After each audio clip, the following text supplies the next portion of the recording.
the housing czar, finally appointed by the government. Not as controversial. It kind of somewhat went under the radar, I thought, this week.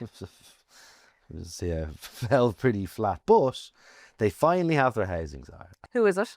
Garret Doocey. Okay. Mr. Doocey is effectively, I suppose, a career civil servant. Yeah. He spent nearly 20 years at the Department of Transport in a number of roles.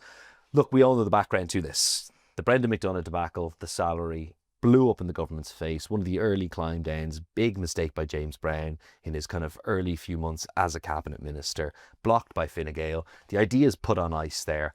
And this person, this housing czar, which the government hate using that term, but anyway, it stuck, is the head of the Housing Activation Office. Which will do what? Okay, the Housing Activation Office was set up last April, was it around last April? Maybe a little bit after, to coordinate different utilities, right? Be it Uisce Air and ESB, local authorities and officials from within the Department of Housing, right? To kind of take a kind of a holistic look at where the blockages are. Knock heads together. These are the people who are on the ground, know what's going on. Exactly, and developers effectively know that if they have an issue with a water connection, planning permission, the local authority are not playing ball or they're being slow, that there's this one-stop shop to go to. And now Garret Doocey has basically been appointed to now head up that office. People will remember the words that were kind of being thrown about at the time was that this person was going to be a maverick, was going to be somebody who was an outsider.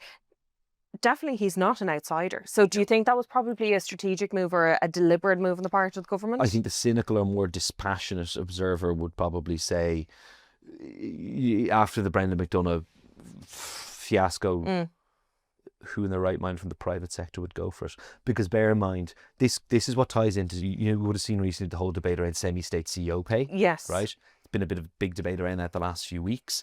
Them getting their pay was increased. Exactly. Micheál Martin has said this before. He said it just before the election. It's about the talent you can get within the system. Brendan McDonagh was going to retain a €430,000 salary, which is not unusual in the private sector. It's about who you get in to do this. When the ad for the housing czar went out, the government, it had to stay within the public service guidelines. Yeah. So it was still a sizable salary, that of an assistant secretary general. 219,000 is what Mr. Doocey is going to be paid for this role. But ultimately, if you're someone in the private sector who might already be earning that, why would you go into a system where you're going to have to deal with, as we know, political pressure and political expectations? Oireachtas committees, all of it. Everything like that.